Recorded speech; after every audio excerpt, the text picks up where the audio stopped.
Constitution européenne, dans sa partie 3,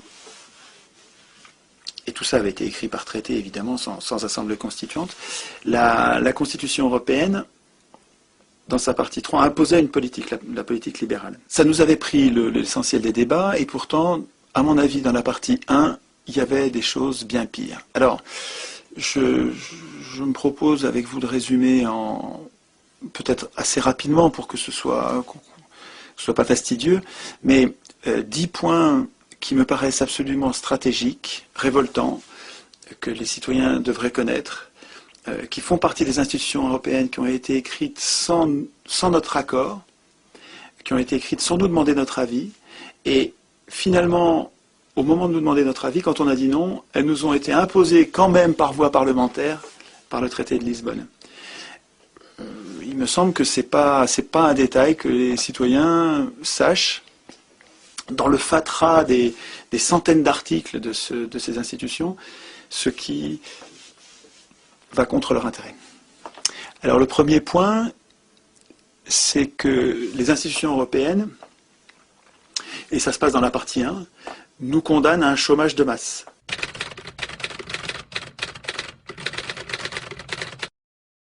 Et c'est pas écrit comme ça, bien sûr. Bien sûr, dans les institutions européennes, on ne dit pas les institutions garantissent que le chômage sera à un haut niveau. Si c'était écrit comme ça, on aurait des révolutions. Non, c'est plus malin. Dans la partie 1 est prévue une banque centrale indépendante qui n'a donc d'ordre à recevoir de personne parmi les gens que vous élisez. Vous pouvez voter à l'extrême gauche, à l'extrême droite, au centre, où vous voulez. La banque centrale n'a plus aucun compte à rendre à ces gens que vous élisez, que ce soit chez vous ou en Europe. Et la mission, et ce qui va avec, c'est que la mission de cette banque, mission exclusive, prioritaire, la mission de la Banque Centrale Européenne, c'est de lutter contre l'inflation. Or, tous les banquiers du monde savent que mettre la priorité sur la lutte contre l'inflation, ça va se payer en chômage des plus défavorisés, des plus faibles. Alors, il y a plein de bouquins là-dessus, il y en a 2 quand même à connaître. Un premier livre de Fitoussi qui date de 2005, je crois. Oui, janvier 2005. Donc ce livre est paru pendant la campagne, La politique de l'impuissance. Ce livre-là, Fitoussi n'est pas du tout un révolutionnaire, c'est quelqu'un de très très très modéré, tempéré, c'est un économiste intéressant, et c'est lui qui explique, qui utilise ces mots-là en disant tous les banquiers du monde savent que quand ils font le pari, quand ils suivent l'objectif de lutter contre l'inflation, ça se paye en chômage. Quand Fitoussi le dit, je pense qu'on pourrait le dire de façon plus radicale et plus virulente et plus révoltée. Comment est-ce qu'on sait... Alors, par quel mécanisme est-ce que, en luttant contre l'inflation, on le paye en chômage et inversement? Alors, il faut savoir que les économistes s'empaillent entre eux sur ce sujet. Il faut savoir aussi pourquoi ils s'empaillent. Et il faut comprendre qui sont les économistes. Alors, je commence par ce qui me paraît le plus important. Dans la réflexion des économistes, l'un d'entre eux, qui s'appelle Phillips, a établi par l'observation, il n'a pas expliqué pourquoi c'était comme ça, mais sur un siècle de statistiques, il a observé que les périodes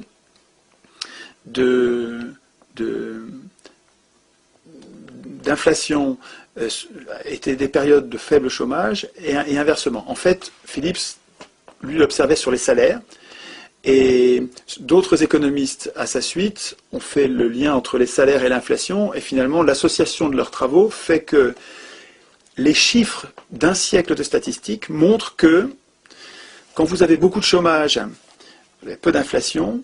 Quand vous avez beaucoup d'inflation, vous avez peu de chômage. Et après ça, comprendre pourquoi fait l'objet de plein de débats d'économistes. Il y a des gens qui ne sont pas d'accord pour dire par quel mécanisme, mais si vous voulez, c'est empirique. On observe que, en luttant contre le chômage, les salaires vont monter et l'inflation aussi.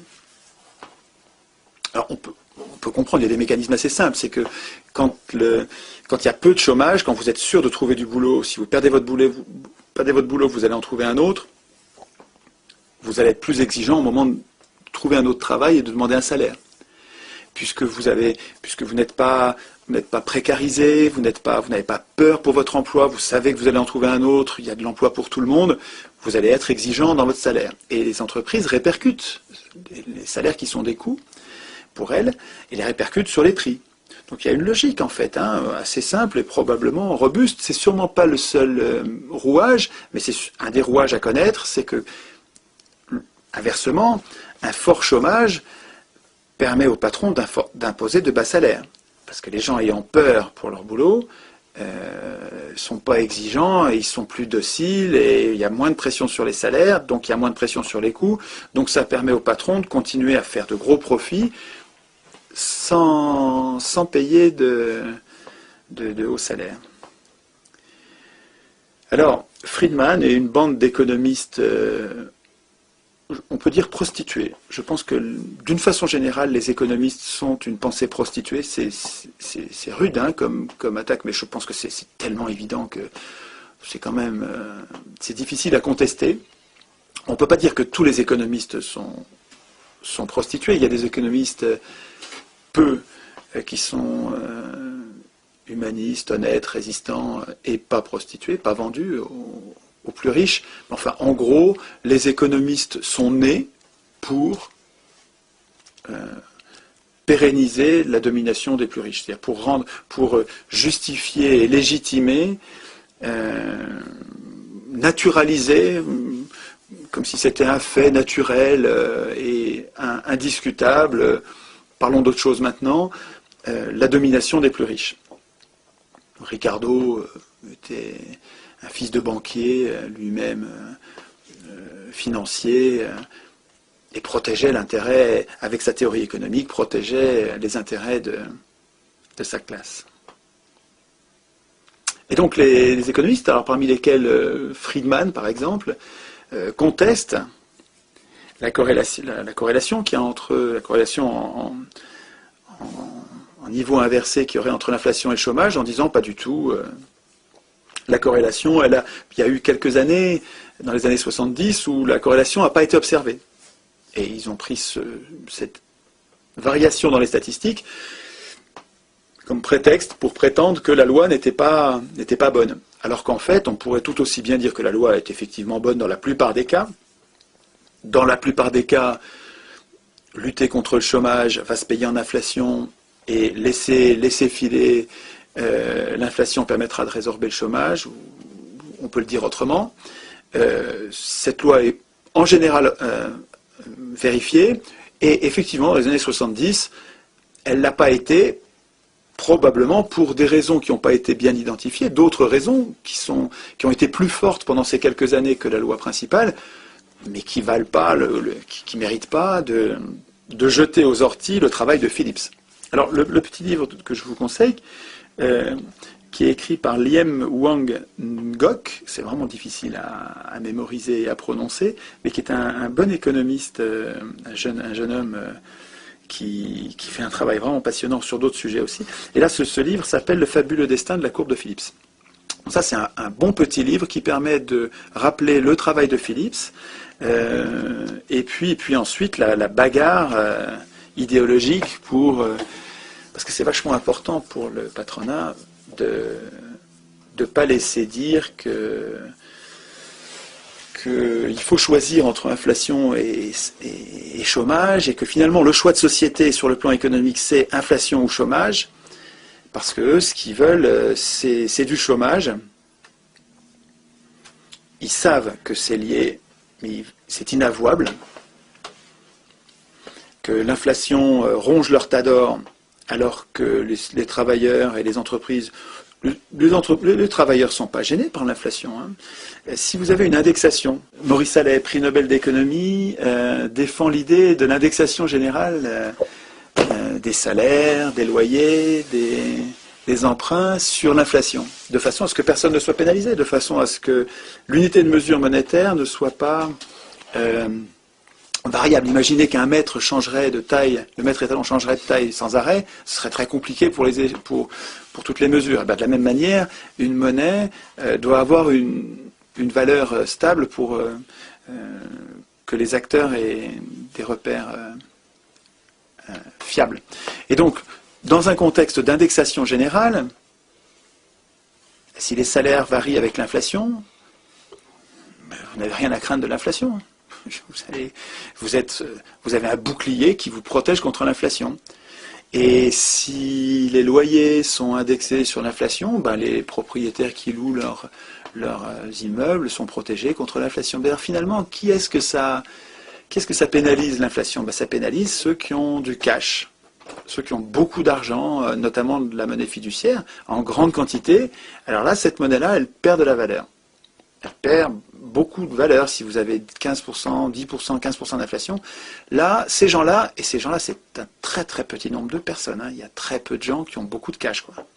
Beaucoup de cash au point d'en faire un vrai sujet d'inquiétude, il y en a très peu. Alors, est-ce que ces gens-là,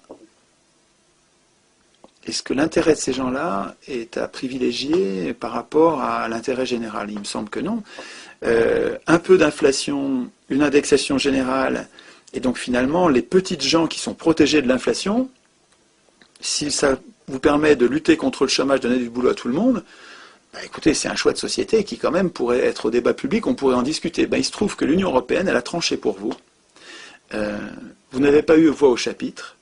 On a mis en place en 1957, avec le traité de Rome, on a mis en place un système de façon assez astucieuse, hein, puisque pendant toutes les premières années, pendant 20 ans, 25 ans, on n'a pas appliqué le traité de Rome. On l'a mis en place et on ne l'a pas appliqué. Alors les gens au début, ils étaient très méfiants.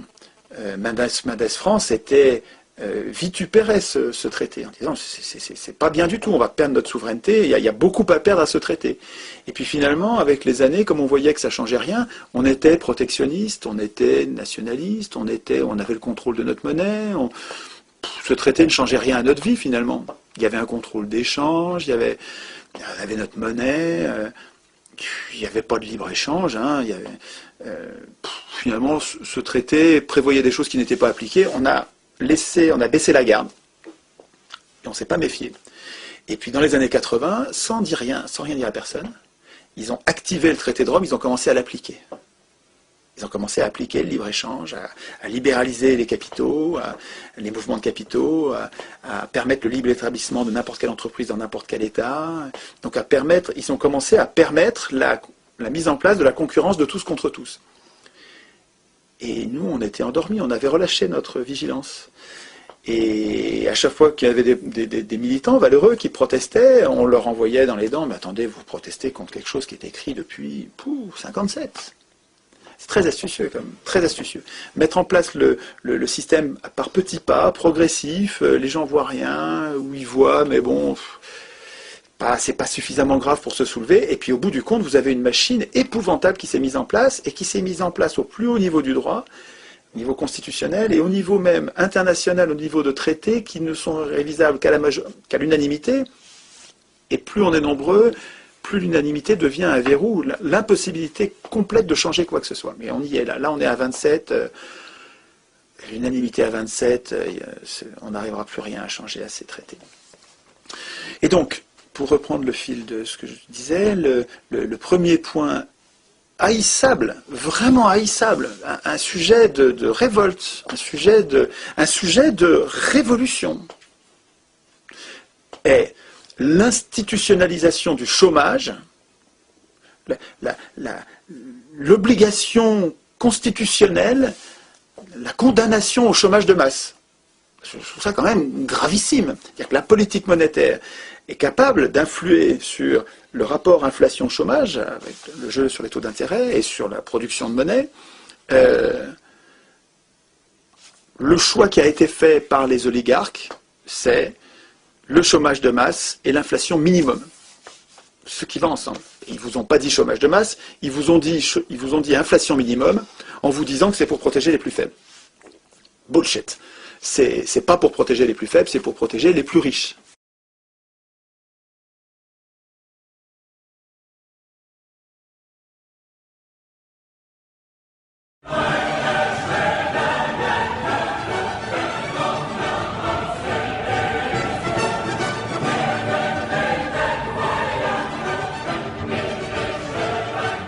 Deuxième point que j'avais pas vu moi en 2005 et qui est peut-être plus important encore, les institutions européennes interdisent aux États d'emprunter auprès de leur banque centrale.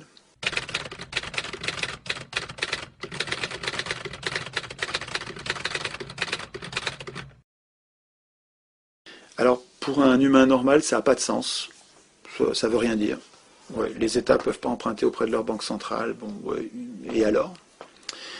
Et c'est pourtant essentiel parce que, on en a parlé dans d'autres entretiens, je vais aller vite. Quand un État emprunte auprès de sa banque centrale, la banque centrale lui crée de l'argent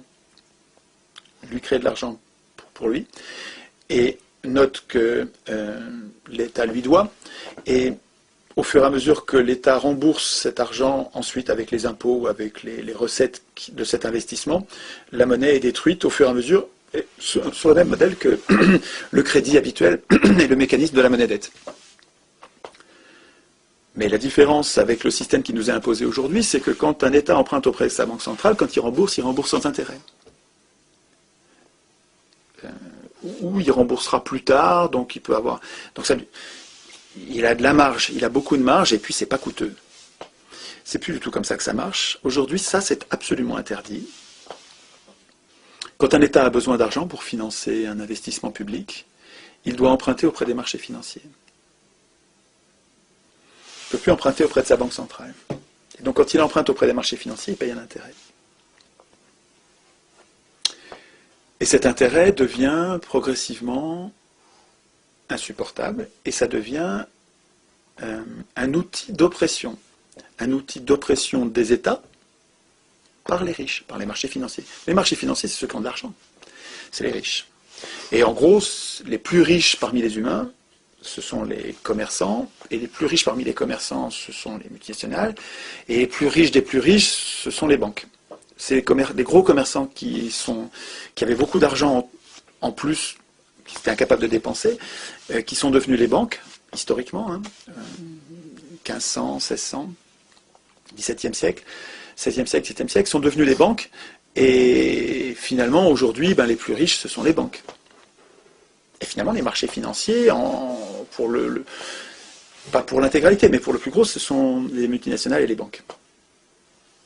Ça veut dire que les États, par le mécanisme de l'Union européenne, par le mécanisme de l'article 104 de Maastricht qui interdit aux États de créer eux-mêmes leur monnaie et qui donc leur impose d'aller chercher l'argent où il y en a, c'est-à-dire dans les pattes des plus riches, cet article 104 de Maastricht qui est devenu l'article 123 de Lisbonne, est un outil qui met les États en servitude par rapport aux plus riches. Ça n'a rien à voir avec l'intérêt commun, rien à voir avec l'intérêt général. C'est le contraire, c'est une trahison, c'est un sabordage absolu. Ça date de Maastricht, ça date de 92. Moi j'ai voté oui à Maastricht, je ne savais pas ça du tout. On n'en a absolument pas parlé en 92. En 92, on nous parlait de la monnaie unique, on nous parlait de l'euro, on ne nous parlait pas du tout de l'article 104. Il n'y a jamais eu de débat public là-dessus. On s'est fait enfumer. Enfumer. On s'est fait rouler. C'est une trahison. Une trahison absolue. Il n'y a pas d'autre mot. Et même en 2005, moi, je n'étais pas au courant, donc on n'en a même pas parlé en 2005 non plus. On en a parlé après. Donc, depuis, là, ça fait maintenant, depuis 2006, ça fait 5 ans. On travaille beaucoup là-dessus. Et on s'aperçoit que dans tous les pays du monde, en tout cas dans beaucoup de pays du monde, dans tous les pays importants, les États ont abandonné la création des dettes aux banques privées. Et la dette publique augmente depuis. À chaque fois, la dette publique augmente dans des proportions extravagantes. Et finalement, le mode opératoire est le même qu'avec les pays du tiers-monde, qui ont été mis en coupe réglée, pillés par les multinationales et les banques, avec le même mode opératoire. On commence par l'endetter. On lui fait miroiter des dépenses publiques qui sont soi-disant très importantes, un barrage, des lignes, des voies ferrées, des grands travaux gigantesques. certes utile, et encore souvent, quand on observe pour les pays sous-développés, c'est utile à quelques multinationales pour aller piller leurs ressources, leurs matières premières dans les mines. Enfin, je ne développe pas. Mais en tout cas, on se débrouille en faisant miroiter de l'aide, en disant on va vous aider, on va vous prêter à des bateaux, on va vous donner aussi, on va vous aider personnellement. On engage le pays sous-développé à engager de très grosses dépenses, créer cette dette, et une fois que la dette est engagée, alors là, on obtient en échange tout. La privatisation de tous les services publics, l'abandon des matières premières à vil prix, la bérésina pour les peuples en question. Et le mode opératoire qui est décrit très bien dans Les Confessions d'un assassin financier de Perkins est extraordinaire, c'est absolument révoltant. Ce bouquin-là, c'est un... Et puis alors, ce qui est terrible, c'est qu'on observe le mode opératoire pour les pays sous-développés, mais on retrouve le goût de la Grèce, du Portugal, et puis bientôt de la France, évidemment. C'est-à-dire qu'après avoir copieusement pillé tous les pays sous-développés, les banquiers, maintenant, s'en prennent aux pays développés, puisqu'ils ont réussi à corrompre les systèmes politiques jusqu'à la moelle. Donc, le premier point, c'est l'indépendance de la Banque centrale et sa mission unique contre l'inflation qui nous condamne au chômage de masse. Ça fait quand même un sacré morceau. Deuxième morceau, l'interdiction aux États de créer leur propre monnaie, donc d'emprunter auprès de leur Banque centrale, donc de créer leur propre monnaie. Donc, rendre les États dépendants des porteurs d'argent, des porteurs privés évidemment, des porteurs d'argent. C'est insupportable. Ce deuxième point suffirait déjà à dire, mais attendez, il faut sortir de l'Union européenne d'urgence. Parce que vous allez voir qu'à la fin, quand on va parler des procédures de révision des traités, comme tout est à l'unanimité à 27, c'est indémerdable. On n'arrivera jamais à améliorer ce piège politique. Troisième point dramatique, alors qui lui a été beaucoup débattu en 2005, donc je vais passer rapidement, c'est l'interdiction aux États de limiter la circulation des capitaux.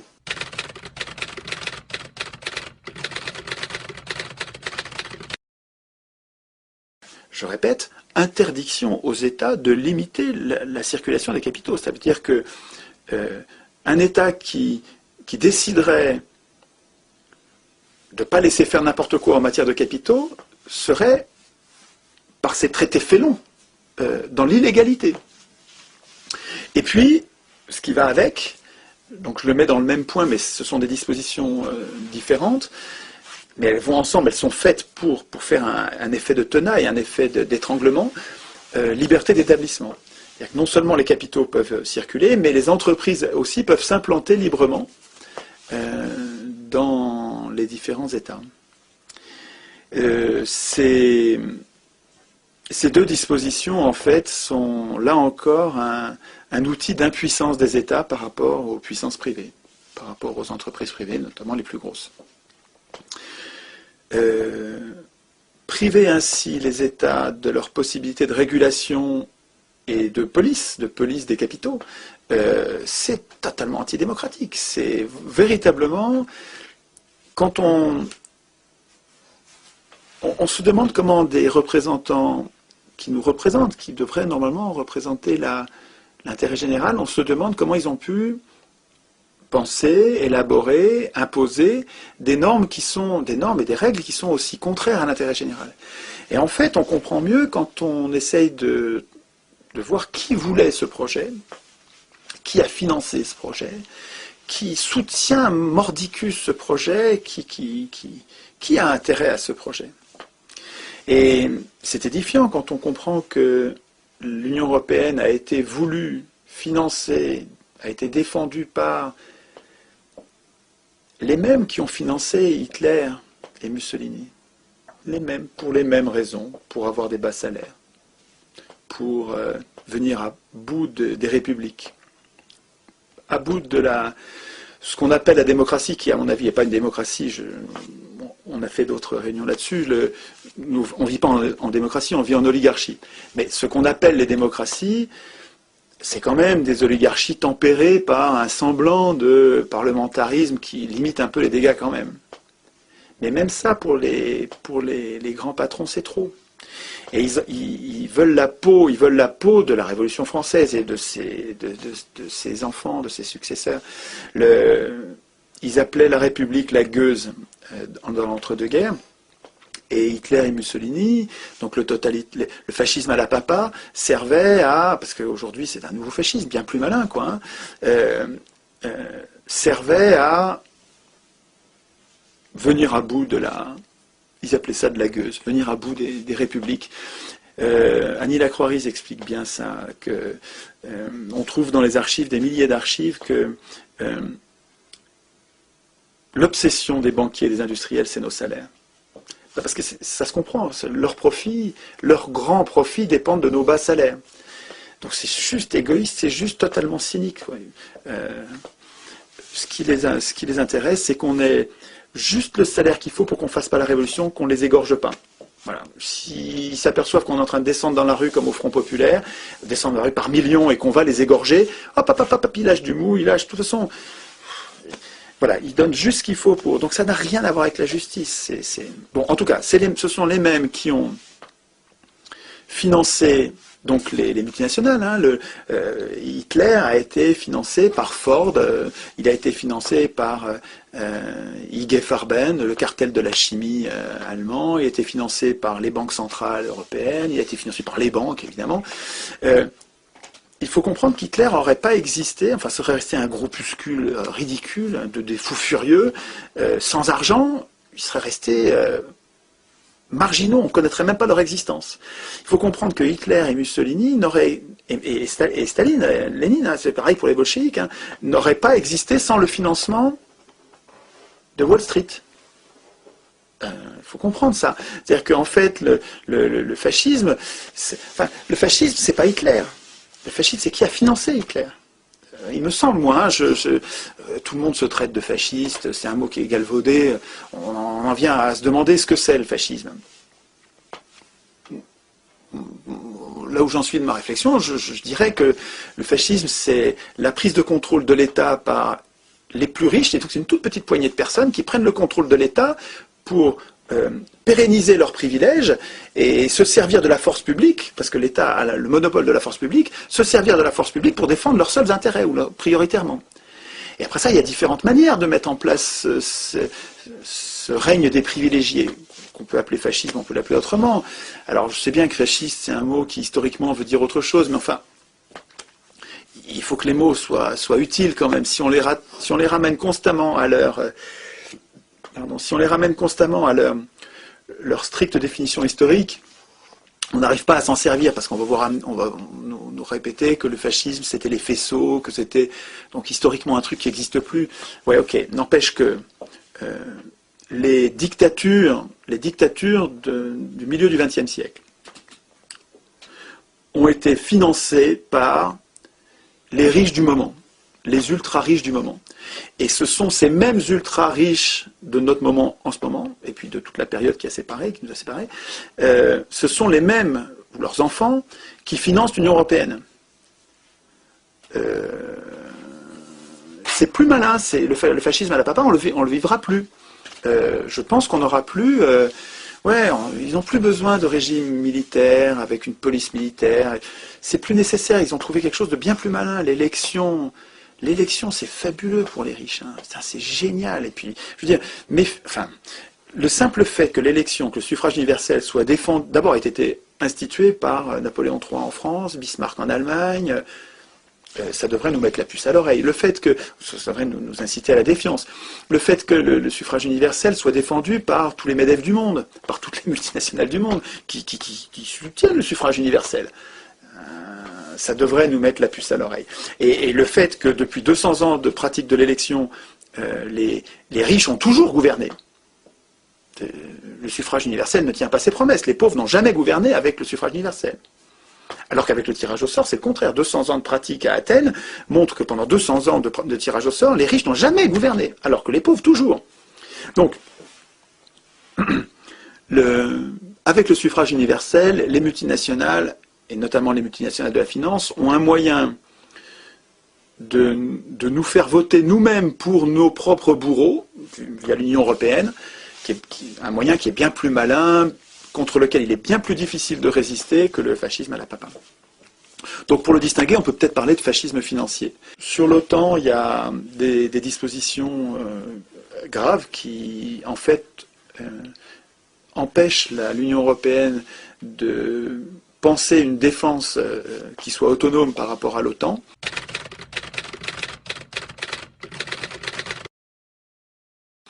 Alors on nous explique qu'évidemment, chacun des pays faisant déjà partie, une bonne partie faisant partie de l'OTAN, on ne pouvait pas les obliger à se désolidariser de l'OTAN. Bon, certes, il reste que les plus grands pays de l'Union européenne étant intégrés à l'OTAN, le fait que les traités de l'Union européenne intègrent finalement cette participation nous rend complètement dépendants de l'OTAN.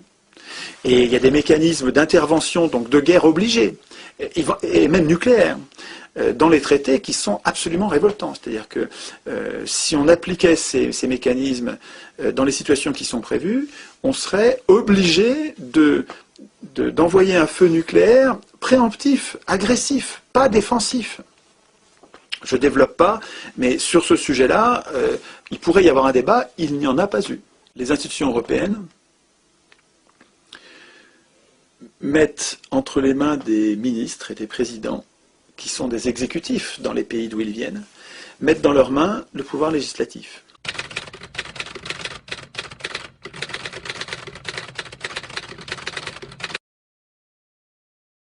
Alors, à deux titres. D'abord, en co-législateurs, les institutions européennes font des ministres qui normalement devraient être absolument cantonnés à l'exécution des lois. La séparation des pouvoirs, c'est toi tu écris les lois mais tu ne les exécutes pas, toi tu es Parlement, tu écris les lois mais tu ne les exécutes pas, et toi tu es exécutif, tu exécutes les lois mais tu ne les écris pas. En divisant les pouvoirs, on les affaiblit et nous autres, les gouvernés, nous protégeons contre les abus de pouvoir. Montesquieu. Et cette séparation des pouvoirs est très mal appliquée. Dans la 5e, elle ne l'est pas du tout. Puis dans la plupart des pays, elle est violée parce que ceux qui écrivent les règles les écrivent pour eux-mêmes. C'est ma thèse. Les institutions ne devraient jamais être écrites par des hommes de parti, et encore moins par des parlementaires, des ministres, des juges. Les institutions devraient être écrites par une assemblée constituante tirée au sort. C'est d'ailleurs le dernier point que j'évoquerai un petit peu à la fin. Mais en tout cas, si les ministres ici se voient attribuer un pouvoir législatif, c'est plus grave encore qu'au niveau national, parce qu'on ne sait pas du tout ce qu'ils font. Il faut se rendre compte qu'on a déjà du mal à surveiller ce que font nos parlementaires et nos ministres au niveau national, à la petite échelle de la nation, mais alors au niveau européen, est-ce que vous savez ce que sont en train de négocier pour vous, vos ministres, dans le cadre de l'Union européenne? Est-ce que vous savez? Est-ce que vous vous en occupez? Est-ce que vous vérifiez ce que signent en votre nom, les directives que signent en votre nom vos ministres dans le cadre de l'Union européenne? Ben, pas du tout, c'est trop loin, et puis en plus, le voudriez-vous? Vous ne pourriez pas, parce que c'est totalement opaque.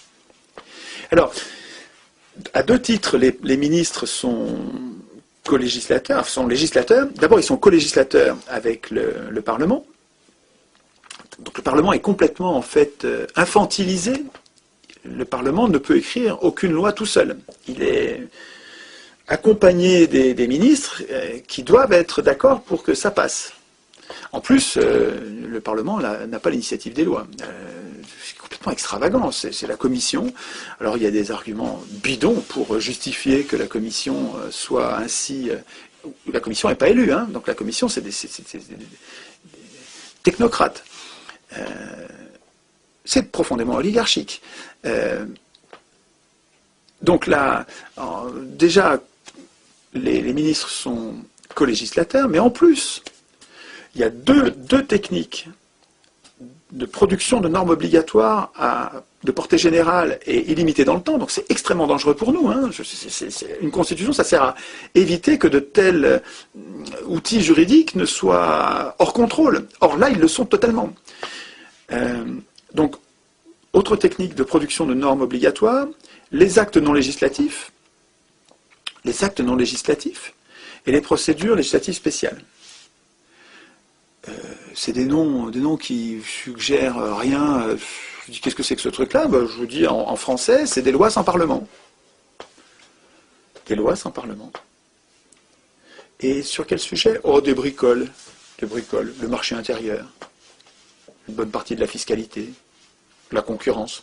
Tous ces sujets-là, le Parlement n'en voit pas la couleur. Le Parlement n'est pas concerné. Est-ce que il y a une liste des sujets sur lesquels on peut faire comme ça des lois sans Parlement, où les ministres écrivent le droit? Donc les ministres, ceux qui vont appliquer les lois, eux, quand ils retirent leur costard de ministres européens, ils retournent chez eux, et donc de co-législateurs, ils retournent chez eux dans leur pays d'origine, ils réendossent leur costume d'exécutif, et ils font appliquer les lois qu'ils ont eux-mêmes écrites au niveau européen. Donc on est en pleine confusion des pouvoirs. Et tout ça en rendant concrètement, en ne rendant aucun compte. Et donc il y a une liste des sujets? Pas du tout. Vous voulez savoir la liste des domaines de ces lois sans Parlement? Il va falloir que vous tartiniez les centaines d'articles en cherchant les procédures législatives spéciales, les actes non législatifs, et puis vous apercevez que c'est un acte non législatif, ça. C'est énorme, quoi. Hein. Pourquoi est-ce que ça a été retiré au Parlement? Est-ce qu'on nous explique? Est-ce que vous vous souvenez d'avoir eu un débat sur des lois sans Parlement à l'occasion du débat sur les institutions européennes? Moi, ça n'a jamais parlé, mais c'est dans la partie 1, ça. Hein. Dans la partie 1, sont programmées des lois sans Parlement. Il me semble que ça vaudrait le coup d'un débat public.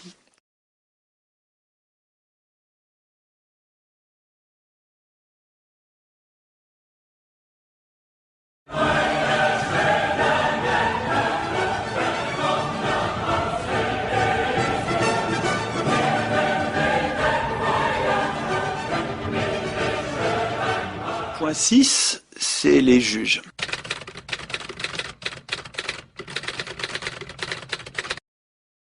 Les juges, vous savez, dans l'organisation classique, qui à mon avis pourrait encore être améliorée, mais dans l'organisation classique de Montesquieu, les juges étaient le troisième pouvoir. Et les trois pouvoirs, dans l'idée de Montesquieu, c'était de les trianguler pour qu'ils se surveillent mutuellement, de façon à ce qu'aucun n'abuse. Et donc il ne faudrait surtout pas qu'un acteur contrôle à la fois l'exécutif, le législatif et le judiciaire. Pour Montesquieu, et puis avec du bon sens, on comprend que ce serait terrifiant pour les gouverner. Parce qu'on serait dans une situation de monarchie, en fait, avec quelqu'un qui a tous les pouvoirs. Quand vous regardez notre président de la République, donc il y a donc le pouvoir exécutif, le pouvoir d'exécuter, donc le contrôle de la police, de l'armée, qui a le contrôle du législatif, puisque sa majorité présidentielle, c'est des larbins. Des larbins. Ces gens-là, les parlementaires dans le régime de la cinquième, ces gens-là sont élus. Pour être élus, il faut qu'ils soient candidats. Pour être candidat soutenu par un parti, il faut qu'ils aient l'investiture du parti. Or, le président du parti qui donne les investitures, c'est le président de la République. Donc c'est le même bonhomme qui a dans ses mains l'exécutif et qui en même temps décide de l'investiture ou de la non-investiture à la candidature. Donc le droit à candidater, le droit à être candidat, donc à être réélu. Donc c'est lui qui décide, c'est le président qui décide de la survie politique des parlementaires, de la majorité des parlementaires. Un enfant comprend l'état de dépendance des parlementaires par rapport au président de la République. Donc ça, c'est une monarchie. On est déjà dans la confusion des pouvoirs législatifs et exécutifs. Parce que le Parlement est au moins, on va dire, sous influence, mais c'est beaucoup plus grave que ça. Il est sous influence du président de la République. Donc, en fait, la République, là, elle est déjà sous l'influence d'un parti et beaucoup plus gravement d'un homme, du chef du parti. C'est totalement oligarchique. Mais c'est dans le génome de l'élection. Hein. L'élection, elle va être gagnée que par des gens qui se groupent, donc par des partis. Et les partis, mécaniquement, sont dominés par leur chef. 1911, hein, c'est un vieux livre, excellent, et d'actualité, pose des problèmes qui restent d'une actualité brûlante. Les humains ont besoin de chefs, les humains ont une adoration, un besoin d'adorer, un besoin de vénérer, un besoin de suivre un chef. La plupart des gens ne sont pas des leaders, ils aiment choisir un chef et le suivre. C'est très intéressant ce que dit ce gars-là. L'élection, à mon avis, dans son génome, elle porte la domination d'un chef, du parti victorieux. Et c'est ce qu'on voit dans la cinquième, hein, complètement ce qu'on voit dans la cinquième. Alors, je continue, je reviens à mes juges. Dans une organisation des pouvoirs équilibrés où les pouvoirs sont séparés, il y a aussi les juges, donc qui sont le troisième pouvoir. Et quand vous voyez que notre président de la République s'en prend aux juges frontalement, quand le chef de l'exécutif en France parle de supprimer les juges d'instruction, parle d'affaiblir les juges à tout propos, de les ruiner en fait, de leur donner aucun crédit, donc ils sont complètement débordés les juges, donc de les discréditer en disant regardez ça marche pas, c'est en retard, tout ça relève d'une politique, une stratégie, ils peuvent le nier, ils peuvent pousser des cris d'orfraie en nous traitant de populistes, ou de complotistes, ou de conspirationnistes, que sais-je, quelle autre bêtise. Les faits, c'est que les pouvoirs publics en France sont en train de ruiner la justice française, de la maltraiter, de lui donner pas assez d'argent pour qu'elle puisse pas faire son boulot, et finalement de rendre la justice incapable de nuire. De nuire à qui? De nuire à l'exécutif. Parce qu'on pourrait imaginer une justice qui soit capable de faire du mal à l'exécutif, de le surveiller, de le traquer, de le punir. Mais là, vous savez comment marche la Ve, vous savez que dans la Ve République, il y a un procureur de la République, qui est un subordonné du chef de l'État, un subordonné du ministre de la Justice, donc du président de la République. Donc il est aux ordres, c'est pas un juge. Le procureur de la République, c'est pas un juge, c'est un fonctionnaire. Et ce gars-là peut décider de l'opportunité des poursuites ou de la non-opportunité des poursuites. C'est dingue. Ce gars-là peut dire non, ça c'est pas la peine. Et vous savez quand est-ce que sont appliqués les non-lieux? Donc les cas dans lesquels un procureur dit il n'y a pas opportunité de poursuite. Non, c'est pas la peine. Bah, c'est pratiquement tout le temps des politiciens ou des industriels, des notables. Quand des notables vont être punis, non-lieu. Ça sert à ça. C'est profondément injuste. C'est profondément injuste. C'est monarchique. C'est l'Ancien Régime. Bon, en tout cas, le troisième pouvoir que pourrait constituer la justice en France, c'est quand même... Bon, il y a des juges valeureux qui résistent, il y a des Portelli, il y a des gens formidables qui résistent. Dans la justice, il y a des pointures, heureusement. Puis quand ils ne sont pas contents, ils s'expriment très très bien, ils savent le dire. Heureusement, bon, c'est pas fini, la bagarre n'est pas finie. Mais bon, il y a un vrai danger de tyrannie avec l'affaiblissement de la justice. Il faudrait qu'on ait une justice indépendante. Elle ne l'est pas en France. Et c'est ce qu'on nous renvoie dans les dents quand on proteste contre la dépendance. Je dis bien la dépendance, pas l'indépendance. La dépendance des juges européens envers les exécutifs qui les nomment. Parce que c'est ça qui est incroyable. Alors, quand on proteste contre ça, on nous dit mais c'est pareil en France. Bah oui, mais un excès en justifie pas un autre. C'est pas parce que c'est épouvantable en France qu'il faut qu'on l'institutionnalise au plus haut niveau du droit et ça changera plus jamais en Union européenne. L'argument est spécieux. Alors, comment ça marche dans les institutions européennes? Eh bien, les juges européens sont nommés pour 6 ans, ce qui est court, renouvelable. Renouvelable, ça veut dire non renouvelable. Ça veut dire que les juges européens dépendent pour leur carrière des exécutifs qui vont avoir à juger. Et ça marche, nulle part ça marche comme ça. Ça, c'est une justice qui n'en est pas une. Si les juges dépendent, ils vont pas être sévères. Ils vont pas être sévères envers les exécutifs pour qui dépendent de leur carrière. Alors, on me répond que comme ils sont plusieurs, c'est pas si facile d'avoir des juges dociles. C'est connerie. C'est pas sérieux. Si vous désignez des juges européistes, des juges eurolâtres, si vous désignez des juges qui sont mondialistes, des juges qui sont libéraux, des juges qui sont... Eh ben, vous n'aurez même pas besoin de leur donner la moindre consigne, effectivement. Ils seront libres, mais ils vont développer une idéologie qui est contraire à l'intérêt général. Et sans avoir besoin de les corrompre, de leur dire quoi faire. Mais parce que vous les avez nommés, et parce qu'ils dépendent pour leur carrière de ceux qui les ont nommés. Donc c'est extrêmement dangereux ce qui se passe au niveau des juges. D'ailleurs, les juges européens participent activement rouleau compresseur ultralibéral de la Constitution européenne. Ils participent, ils en rajoutent au traité, dans leur interprétation. L'initiative, c'est un pouvoir essentiel en démocratie, totalement confisqué au peuple. Le peuple européen, les peuples européens n'ont aucune initiative en aucune manière. C'est simple, absolument aucune. Ni initiative pour désigner des candidats, ni initiative pour révoquer des candidats s'ils ne sont pas contents, ni initiative pour proposer des lois, ni initiative pour révoquer des lois, pour abroger des lois, révoquer des acteurs. Il n'y a aucune initiative. Il y a juste une bouffonnerie, une pantalonnade qui est le droit de pétition, qui n'a aucune force contraignante. Il faut qu'on soit des millions à vouloir demander pardon à la Commission, demander la permission à la Commission de, si elle veut bien, transmettre au Parlement un projet pour que le Parlement en discute. Bullshit, on se fout de nous. Ce truc n'a aucune valeur. Voilà, ça ne vaut rien, c'est du foutage de gueule intégral. De la même manière qu'en France, on nous a servi la même chose. Vous savez qu'on nous a... Ils ont changé la Constitution puisqu'ils l'écrivent eux-mêmes. C'est extravagant. Mais donc, ils écrivent eux-mêmes la Constitution et nos parlementaires français ont institué ce qu'ils appellent le référendum d'initiative populaire. Ils osent appeler ça référendum d'initiative populaire, alors que vous savez que l'initiative de ce référendum d'initiative populaire appartient aux députés. Je vous jure que c'est vrai.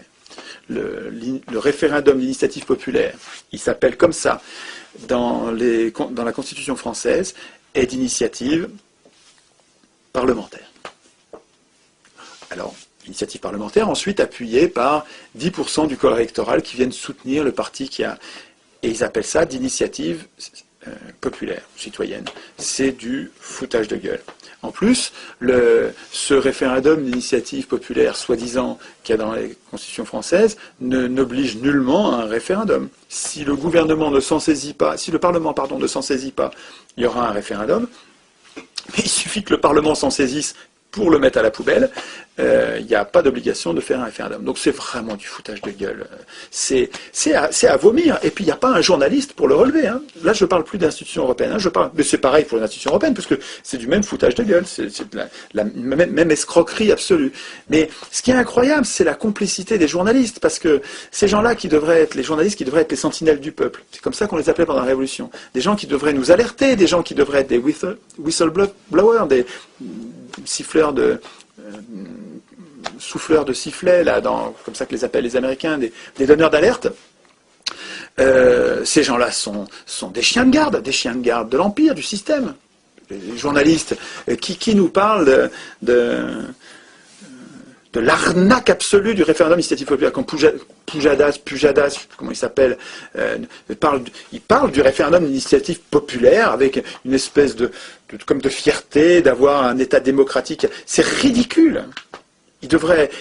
Son rôle à lui, ça devrait être de protester, tempêter et nous appeler, nous alerter, faire venir des résistants pour exprimer les inquiétudes des gens ou la colère des gens devant cette imposture, cette escroquerie. Pas du tout. Ces gens-là sont misérables. Hein, c'est pas des journalistes du tout. Ils prennent la place de journalistes. Ils sont à la place de journalistes. Ils sont à la place que devraient occuper les journalistes. Mais ils ne sont pas journalistes. Ce sont eux aussi des prostituées, comme les économistes. Les bons journalistes, ils sont indépendants. D'ailleurs, sur Internet, il y a énormément de lutteurs absolument autonomes, bénévoles, qui passent leur vie à comprendre comment on se fait avoir et qui nous alertent, et c'est eux les journalistes. Et puis dès qu'ils sont payés, c'est pas instantané, mais pratiquement. Dans les institutions européennes, le pouvoir législatif est détenu par des non-élus.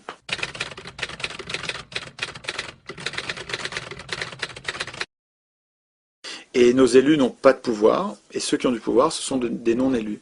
Il y a des tas d'organismes dans les institutions européennes qui produisent des normes obligatoires. La Banque centrale, par exemple, produit des normes obligatoires. En totale indépendance, aucun contre-pouvoir, production de normes obligatoires.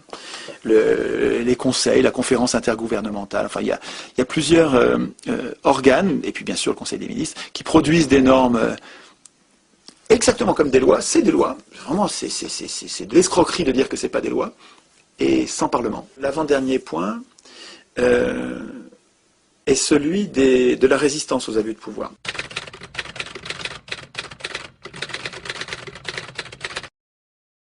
Il me semble que les citoyens devraient savoir qu'une constitution, à quoi ça sert? Ils devraient savoir qu'une constitution, ce n'est pas un moyen d'organiser les pouvoirs. Les pouvoirs n'ont pas besoin de nous pour s'organiser. La constitution, c'est un moyen d'affaiblir les pouvoirs.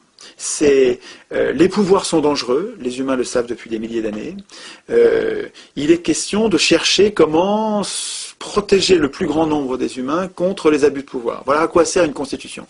Une constitution, c'est comme un contrat, mais attention, pas un contrat qui serait passé entre le gouvernement et les gouvernants et les gouvernés, parce que ça supposerait que les gouvernants préexistent à la constitution, ce qui n'est pas le cas. La constitution, c'est un contrat passé entre les gouvernés et les gouvernés, pour établir ensuite des gouvernants, mais sous contrôle.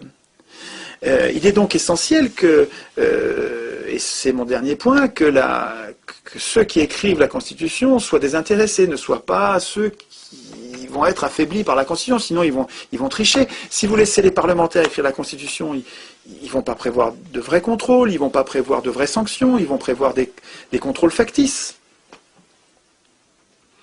Donc, l'avant-dernier point qu'il faut souligner sur les institutions européennes, c'est qu'elles ne prévoient aucun moyen de résister. Chercher, pour moi j'ai passé des milliers d'heures là-dessus, chercher dans les institutions un moyen pour nous, simples citoyens, comme le feraient les Suisses, puisque les Suisses, vous savez qu'un citoyen suisse peut se lever en appelant les autres à voter un référendum pour abroger une loi, pour imposer une loi, pour même changer la Constitution. Ils ont gardé l'initiative, les Suisses. Est-ce qu'il y a l'embryon de ça dans les institutions européennes? Rien. Il n'y a rien. Voilà. Dans les institutions européennes, il n'y a aucun moyen de résister aux abus de pouvoir. Repassez-vous cette phrase, s'il vous plaît, dans la tête, parce que c'est extrêmement important. Dans les institutions européennes, vous n'avez plus aucun moyen de résister aux abus de pouvoir. C'est dramatique. Tant qu'il n'y a pas d'abus de pouvoir, on ne s'en aperçoit pas. Et puis quand les abus de pouvoir commencent, quand ils commencent à vous détruire la retraite, quand ils commencent à détruire la Sécu, quand ils commencent à détruire tous les services publics de santé, de transport, d'énergie les uns après les autres, c'est trop tard. Je vous dis, il n'y a pas de moyen de résister. On est dans un piège politique, les institutions européennes sont un piège politique, voulu par... Ah oui, tiens, on pourrait se rappeler de ça. Voulu par qui? Ah ouais, voulu par des multinationales. Tiens, ouais. Et les multinationales, est-ce qu'il faut confondre leur intérêt avec l'intérêt général? Peut-être pas. Peut-être que c'est pas tout à fait le même. Et alors, voulu par donc les institutions européennes qui nous privent de tout moyen de résister. Ah ouais, tiens, ça me rappelle quelque chose, ça. Quand Hitler et Mussolini supprimaient les syndicats, supprimaient les moyens pour les gueux de résister un peu à l'oppression des riches. Ah ouais, c'était... Qu'est-ce qui finançait Hitler et Mussolini? Ah ben, c'était aussi des cartels, des multinationales, des banques. Ah ouais, ça a un air de famille quand même. Hein. C'est plus malin, c'est moins voyant, c'est moins brutal. C'est brutal quand même. Je ne vois pas d'argument pour rester dans les institutions européennes. Dans le débat qu'il y avait en 2005 pour le oui ou pour le non, là, les tenants du oui n'avaient que des belles promesses vides d'arguments, vides de preuves, en nous disant l'Europe c'est la paix. Mais c'est pas vrai. L'Europe, ça n'a pas empêché qu'on aille bombarder les Serbes. Les Serbes, nos alliés de toujours, un pays avait bombardé les populations civiles en Europe. La paix. Vous êtes sûr que ça va garantir la paix? Alors que ça, l'Europe organise, institutionnalise la guerre économique. Mais attends, la guerre économique, c'est une vraie guerre, une guerre épouvantable, hein, qui fait des malheureux partout. Bon, c'est pas des bombes au phosphore, mais c'est des millions de personnes au chômage, dans la misère noire. Le dernier point, qui ouvre sur une solution en fait. Hein. Le dernier point, c'est j'ai pas parlé de la révision, de l'impossibilité de réviser les textes. C'est un des points, j'ai dû passer dessus sans... Oui, voilà, c'est l'avant-dernier point, c'est celui-là, c'est les révisions. Il faut comprendre, je serai rapide là-dessus, que les institutions européennes ne peuvent être modifiées qu'à une triple unanimité. À 27, c'est insurmontable, voilà, ça n'arrivera pas. Ça n'arrivera pas, ouais, je pense que ça n'arrivera pas. Et sans référendum. C'est-à-dire qu'en fait, en signant pour des institutions, même par référendum, en imaginant qu'on ait dit oui, en signant par référendum des institutions dans lesquelles on peut les changer ensuite sans référendum, on fait exactement un chèque en blanc. C'est-à-dire qu'on dit, ok, allez-y, maintenant vous faites ce que vous voulez, vous pouvez les changer. Maintenant, on a voté ce que vous nous avez donné à signer, et puis ensuite, vous allez pouvoir changer ce que vous voulez sans référendum. C'est exactement un chèque en blanc. Un chèque en blanc a des crapules. Donc c'est complètement fou. Et puis même quand on dit non, ils le font quand même. On est dans les mains de crapules. Source de tout ça, c'est la même cause que dans nos institutions. C'est le processus constituant.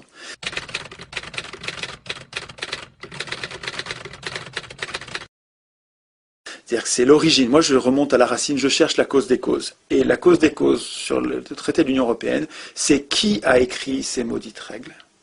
Qui a écrit ces maudites règles? À chaque fois, dans les institutions françaises comme les institutions européennes, à chaque fois, ceux qui écrivent les règles n'auraient pas dû les écrire. C'est pas à eux d'écrire les règles. C'est pas aux hommes de parti. C'est pas aux hommes au pouvoir. C'est pas à ceux qui aspirent au pouvoir. Donc c'est même pas aux hommes de parti et même des petits partis. C'est pas aux hommes de parti d'écrire les règles du pouvoir, d'écrire la Constitution. Ces gens-là sont juges et partis. Ils écrivent des règles pour eux-mêmes. Quand vous êtes dans un parti, vous n'êtes pas encore élu, mais vous vous projetez dans l'avenir. Un humain, ça se projette dans l'avenir. Il sait qu'un jour, il sera élu. Et donc, quand il écrit des articles de constitution, il ne va pas écrire ce qui va vous protéger. Il ne va pas faire ça. Il ne le fera jamais. Je ne lui en veux même pas. C'est humain. Pourquoi est-ce qu'il irait écrire le respect du vote blanc qui permet de le foutre dehors quand on n'est pas content, quand on ne veut plus de lui? Pourquoi il irait écrire le référendum d'initiative citoyenne qui permet de le révoquer quand on n'est pas content ou qui permet de contredire ses lois quand on les trouve mauvaises ou qui nous permet de lui imposer des lois quand nous on les trouve bonnes et lui les trouve mauvaises? Pourquoi il va prévoir ça? Il ne prévoira jamais le référendum d'initiative citoyenne. Ça va contre son intérêt personnel.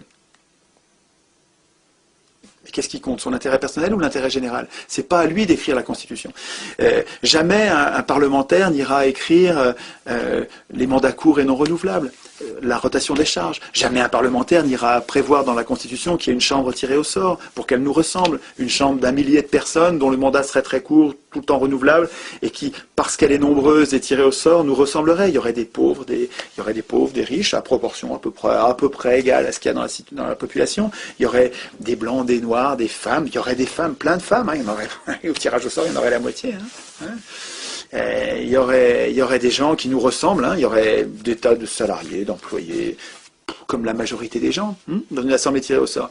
Mais le parlementaire, jamais il prévoira qu'il y ait au moins une des chambres tirées au sort, et il faudrait qu'il y ait les deux, une chambre élue, une chambre tirée au sort, il faudrait qu'il y ait les deux pour qu'une loi passe. Jamais un parlementaire fera ça. C'est pas à lui d'écrire la Constitution. Si c'est lui qui écrit la Constitution, un parlementaire ou un ministre ou un juge ou un homme de parti, c'est tout ça, c'est pareil. Si c'est eux qui écrivent la Constitution, ils ont un intérêt personnel contraire à la démocratie. Tout ce qui est démocratique va contre leur intérêt personnel. Donc ils ne l'écriront jamais. Jamais, moi je vous dis, bon je me trompe peut-être, mais c'est logique, jamais une assemblée constituante élue, parmi les candidats imposés par les partis, jamais une telle assemblée n'écrira une démocratie.